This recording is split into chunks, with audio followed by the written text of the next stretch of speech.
जिस तरह से एग्जाम को लेकर अभी भी कहीं ना कहीं एक दुविधा बनी हुई है छात्रों के मन में कि क्या एग्जाम हो जाएगा या एग्जाम डेट बढ़ा दिया जाएगा, क्या कुछ है सर? कुछ कंफर्मेशन लेटर आ नहीं रहा है आयोग की तरफ से। सर काफी सारे छात्र ये भी आरोप लगा रहे हैं कि अदर स्टेट छात्रों को ज्यादा यहाँ पे लिया गया है और डोमिसाइल नीति की बात भी कर रहे थे छात्र। तो आपको भी ऐसा लगता है कि अदर स्टेट वालों का रिजल्ट ज्यादा हुआ है? कुछ मामले ऐसा हाईकोर्ट में चला जिससे लेकर के अब कंफर्म हो गया कि भाषा अर्हता का मामला अहम है और उसको लेकर कभी भी कोर्ट डिसीजन दे सकती है और उस डिसीजन के आलोक में फिर से उथल पुथल संभव है। सप्लीमेंट्री रिजल्ट की बातें हैं, सप्लीमेंट्री रिजल्ट बच्चों का अधिकार है, वो उनको मिलना चाहिए उसका लाभ। नमस्कार दोस्तों, बिहार शिक्षक 3.0 को एग्जाम को लेकर काफी छात्र परेशान हैं। कुछ लोग कह रहे हैं कि 10 से 12 में ही एग्जाम होगा, कुछ का कहना है कि एग्जाम डेट बढ़ा दिया गया है। काफी सारा ऐसा भी देखा जा रहा है कि जिनका जॉब हो गया है उनका भी जॉब जाने का नौबत आ गया है। सीटेट के छात्र काफी परेशान नजर आ रहे हैं। तो इन सारे मुद्दे पर बात करने के लिए अभी हमारे साथ पटना के जाने माने शिक्षक नवीन सर हैं। सबसे पहले सर स्वागत है आपका। जी बहुत बहुत आभार। सर जिस तरह से एग्जाम को लेकर अभी भी कहीं ना कहीं एक दुविधा बनी हुई है छात्रों के मन में कि क्या एग्जाम हो जाएगा या एग्जाम डेट बढ़ा दिया जाएगा, क्या कुछ है सर? कुछ कंफर्मेशन लेटर आ नहीं रहा है आयोग की तरफ से। जैसे कि संभावनाओं का दौर लगातार जारी है। हालांकि आधिकारिक तौर पे देखा जाए तो 10 से 12 का जो संभावित तिथि था तो उसमें आधिकारिक तौर पे इसका सूचना कुछ भी दिया नहीं गया है अपडेट का। लेकिन चूंकि होता क्या है कि जैसे नेटवर्क 18 का एक संवाददाता है रजनीश जी, और जनरली इससे पहले जब भी वो अपडेट दिए हैं तो जनरली सही ही अपडेट दिए हैं और बच्चे मानते भी हैं, विश्वास भी करते हैं, सभी कोई मानते हैं। तो आज देखे होंगे कि आज पुनः नए अपडेट एक जारी किए हैं कि 10-12 को एग्जाम नहीं होगा। किसी भी सूरत में ये एग्जाम 20 अथवा 20 के बाद ही ये एग्जाम संभव है।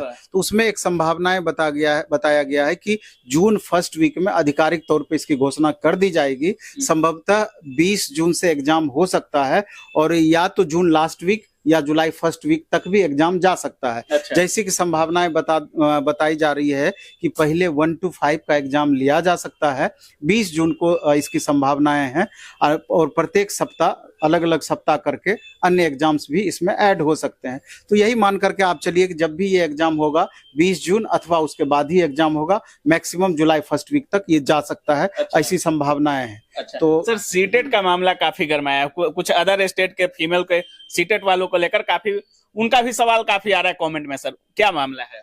एक्चुअली में सीटेट कैंडिडेट को लेकर के जो वर्तमान में ये इशू राइज हुआ है कि अदर स्टेट की महिला कैंडिडेट के संदर्भ में कि जिनको 90 से कम मार्क्स भी था तो उनका भी फाइनली सिलेक्शन कर लिया गया है। तो जो रिजर्वेशन का जो नॉर्म था वो स्पेशल बिहार वालों के लिए था, तो अदर स्टेट के कैंडिडेट को इसका लाभ कैसे दिया गया? इसमें दो बातें हैं। एक तो अगर आप देखेंगे नोटिफिकेशन TRE 1 TRE 2 का, तो उसमें थोड़ा सा हमको लगता है कि शिक्षा विभाग या BPSC की तरफ से एक स्पष्टता और भी होनी चाहिए, उसको क्लियर करके लिखना चाहिए कि अदर स्टेट के लिए उसमें क्या रूल रेगुलेशन है। अगर उस तरह का की बातें लिखी जाती तो आज ये नौबत जनरली नहीं आती। और अदर स्टेट के कैंडिडेट को भी यहाँ समझना चाहिए था कि जो स्पेशल रिजर्वेशन की बातें कही गई है, इसकी चर्चा हमेशा है कि बिहार स्टेट के बच्चों को ही उसका लाभ दिया जाएगा, बाकी सबको अदर UR कैटेगरी में काउंट किया जाएगा। तो उस हिसाब से आप देखेंगे तो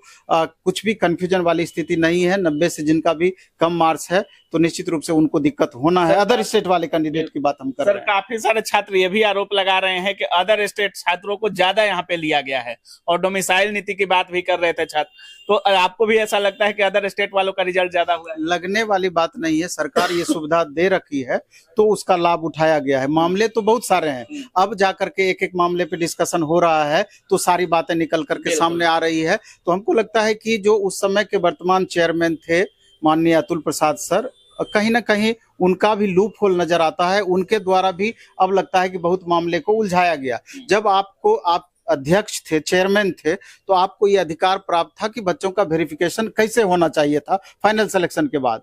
तो जहां तक अभी आप देख रहे हैं कि डॉक्यूमेंट्स वाला मामला निकल करके आ रहा है, फर्जी डॉक्यूमेंट्स का मामला निकल करके आ रहा है। अरे आप तो पहले डॉक्यूमेंट्स वेरिफिकेशन करवा लेते तब तो बच्चों को ज्वाइनिंग करवाना था। यहाँ तो था कि डॉक्यूमेंट्स अपलोड कर लीजिए और फिर उसको डाउनलोड करके उसी डॉक्यूमेंट्स के आधार पर आपको ज्वाइन करा लिया जाएगा। बाद में जाकर के रीवेरिफिकेशन होगा, उसमें जो गलत पकड़ाएंगे वो बच्चे बाहर होंगे। सवाल ये उठता है कि अब जाकर के जो बच्चे पकड़ा रहे हैं वो जब आप बाहर जाने का नौबत आई है तो वो जो सीट वैकेंट हो रहा है तो बहुत बच्चे तो सफर वहां पर किए। जी उस समय अगर ये स्थिति उत्पन्न हो जाती, मतलब उस समय अगर ये बातें की जाती, उस समय जो सीट वैकेंट रहता तो निश्चित रूप से उसी वैकेंसी के बच्चों से वो सीट भरा जाना चाहिए था। आज कहीं ना कहीं वो बच्चे इससे वंचित हैं। इसके अलावा भी बहुत सारे इशू हैं, बहुत सारा मुद्दा है, लेकिन सबसे बड़ा मुद्दा रिवाइज रिजल्ट और डोमिसाइल नीति को लेकर है। तो इस पर क्या बोलिएगा? कि जैसे कि रिवाइज रिजल्ट की बातें हैं, तो रिवाइज रिजल्ट कहाँ कहाँ है? तो रिवाइज रिजल्ट कई जगहों पर इसका लूप होल है। जैसे कि अगर पीडब्ल्यूडी कैंडिडेट की बातें की जाए तो वहां पर भी मामला फंसा हुआ है। भाषा अर्हता वाला मामला फंसा हुआ है। 34 याचिका दायर हुआ है भाषा अर्हता को लेकर के। तो उसमें भी है कि जो कैंडिडेट रियल में पास नहीं थे लैंग्वेज में, चूंकि बीच में ये नियम बदला गया और कुछ मामले ऐसा हाईकोर्ट में चला जिससे लेकर के अब कंफर्म हो गया कि भाषा अर्हता का मामला अहम है और उसको लेकर कभी भी कोर्ट डिसीजन दे सकती है और उस डिसीजन के आलोक में फिर से उथल पुथल संभव है। यानी कुछ बच्चे बाहर भी जा सकते हैं, कुछ बच्चे अंदर भी आ सकते हैं। इसके बाद सप्लीमेंट्री रिजल्ट की बातें हैं। सप्लीमेंट्री रिजल्ट बच्चों का अधिकार है, वो उनको मिलना चाहिए इसका उसका लाभ, क्योंकि जब मल्टीपल कैंडिडेट फॉर्म भर रहे हैं, एक ही स्टूडेंट का एक से अधिक सीट पर रिजल्ट हो रहा है तो फाइनली ज्वाइन तो एक ही जगह करेंगे। तो जो सीट बच रही है तो निश्चित रूप से उस सीट का लाभ उस वैकेंसी के बच्चों को मिलना चाहिए था। यहाँ तो अब एक तरीके से शिक्षा विभाग खेला कर रही है, तो जो सीट वैकेंट हो रहा है उसको अगले वैकेंसी में ऐड करने की बात कर रही है। तो ये सब कहीं से भी जायज नहीं है। मामले बहुत सारे हैं। अगर बारीकी से देखा जाए तो अभी टीआरई 1 टीआरई 2 पर भी प्रश्न चिन्ह लग गया है कि कहाँ कहाँ गड़बड़ियां हुई है। एक और सवाल है, जैसे कि आप कह रहे हैं कि जुलाई तक भी एग्जाम जा सकता है टीआरई 3 का, और टीआरई 4 का अगस्त में आना है। तो आपको नहीं लगता है कि इस बार भी जल्दीबाजी में कुछ गड़बड़ी ना हो जाए? जैसे सवाल ये है कि हर बार देखा गया है कि जो भी इस तरह के मामले बने हैं, डेट एक्सटेंड करने वाली बातें हो तो लास्ट मोमेंट में जाकर के सटा के वो बातें की जाती है। स्टूडेंट की भी स्थिति बहुत अच्छी नहीं रह पाती है। अगर एक भी बार में शुरू में बोल दिया जाता कि टीआरई 3 जुलाई अथवा अगस्त अथवा जून में एग्जाम होगी तो बच्चे सफर इस तरीके से नहीं करते। अभी लगातार जो परेशान है, 1 महीना 1.5 महीना का समय मिलता है और फिर लास्ट में पता चलता है कि डेट को एक्सटेंड कर दिया गया, किसी कारण से एग्जाम कैंसिल हो गया। तो यहाँ पर छात्र निश्चित रूप से इससे परेशान होते हैं। अब ये समझिए कि अगर जुलाई फर्स्ट वीक में एग्जाम ही होगा तो आप अगस्त में कैसे एग्जाम ले लीजिएगा? तो स्वाभाविक है कि पहले आप नोटिफिकेशन डालिएगा, उसके बाद एग्जाम की तिथि तय होगी। तो कम से कम जो सरकार जिस मूड में दिख रही है, तो अगर डेट आगे पीछे होगा भी तो निश्चित रूप से 15-20 दिन से ज्यादा 24 अगस्त वाला डेट में फेरबदल होने की संभावनाएं नहीं है, जैसा कि आयोग के द्वारा या जैसा कि दावा किया जा रहा है और जैसा परिस्थिति बन रही है। इसलिए हम छात्रों से कहना चाहते हैं कि जिनको भी टीआरई 3 देना है या स्टेट पेपर 1 जो एग्जाम दे चुके हैं, जिनको टीआरई 4 देना है, तो वही 24 अगस्त की तिथि को पक्का मानते हुए उस हिसाब से आप तैयारी करें और 20 जून से टीआरई 3 का तिथि को पक्का मानते हुए उस हिसाब से आप तैयारी करें। अगर 20 जून से एग्जाम हो जाता है सर, तो काफी सारे छात्र ऐसे हैं जो बहुत सारा टेस्ट सीरीज भी लगा रहे हैं लेकिन स्कोर बढ़ा नहीं पा रहे हैं अपना। जैसे अगर उनका 70 आ रहा है तो 70 पे ही अटके हुए हैं, 71, 69, 72, लेकिन स्कोर बढ़ा नहीं पा रहे हैं। स्कोर बढ़ाने के लिए क्या करना होगा? नहीं, स्कोर तो बढ़ा पा रहे हैं, जो कि ईमानदारी पूर्वक लगातार लगे हुए हैं, जद्दोजहद कर रहे हैं, तो ये स्कोर तो बढ़ रहा है। लेकिन 40 से 60 अचानक पहुंचना आसान है, लेकिन 65, 70 से 72, 75 होना, तो वो वहां पर पसीना बच्चों का छूटता है। एक मार्क्स मैक्सिमम से ऊपर अगर आप भागना चाहेंगे तो निश्चित रूप से आपको परेशानी होगी। एक मार्क्स बढ़ाने के लिए बहुत मेहनत करना होगा। और वास्तविक रूप से देखा जाए तो जैसे अभी हम टेस्ट लेते हैं सैटरडे संडे को, तो लगभग 4000 प्लस बच्चे तीनों सेंटर, गंगा घाट पे नहीं, यहीं पर तीनों सेंटर पर जो अभी हम टेस्ट ले रहे हैं, 4000 प्लस बच्चे भाग लेते हैं।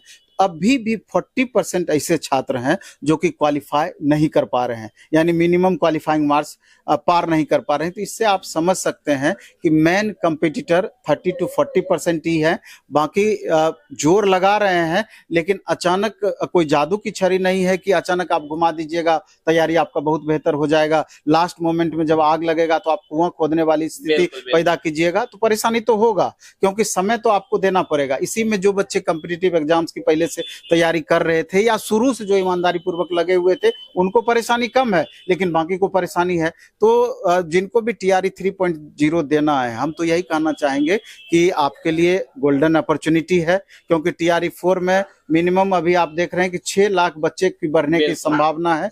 तो TRE 3 में एकदम 20 दिन 25 दिन का जो भी समय आपके पास बचा हुआ है, जी जान से आप लग जाएं। 10 घंटे 12 घंटे 14 घंटे का रूटीन फॉलो करें। अगर 5-10 मार्क्स भी बढ़ा पाएंगे, हो सकता है कि आप मुख्य धारा में आ जाएं। खास करके गर्ल्स कैंडिडेट के लिए वो तो 1 to 5, 6 to 8 में 50% सीट का रिजर्वेशन है। TGT PGT में 35% स्पेशल रिजर्वेशन है। तो उसका अधिक से अधिक लाभ उठाने का प्रयास करना चाहिए और डेली भी आप प्रैक्टिस लगातार करें, चूंकि लास्ट मोमेंट में अधिक से अधिक रिवीजन और अधिक से अधिक प्रैक्टिस, यही दो ऐसा चीज है कि आपको मैक्सिमम स्कोर की ओर ले जाएगा। तो इस पर आप कमी ना करें। बहुत बहुत धन्यवाद। धन्यवाद आपका। तो बाकी आप सुन रहे थे नवीन सर से TRE 3.0 को लेकर जितने भी सवाल हो सकते थे हम करने की कोशिश की है, चाहे वो डोमिसाइल को लेकर हो, रिवाइज रिजल्ट को लेकर हो, सीटेट को लेकर हो, एग्जाम डेट को लेकर हो, सारी चीजों पर हमने सवाल किया और जिस तरह से सर बताए हैं।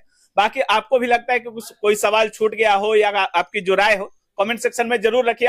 हम कोशिश करेंगे कि अगले वीडियो में आपका जवाब हम दे पाए। बाकी आप क्या कुछ सोच रहे हैं इस पूरे वीडियो के बारे में, अपनी राय कमेंट सेक्शन में जरूर रखिएगा।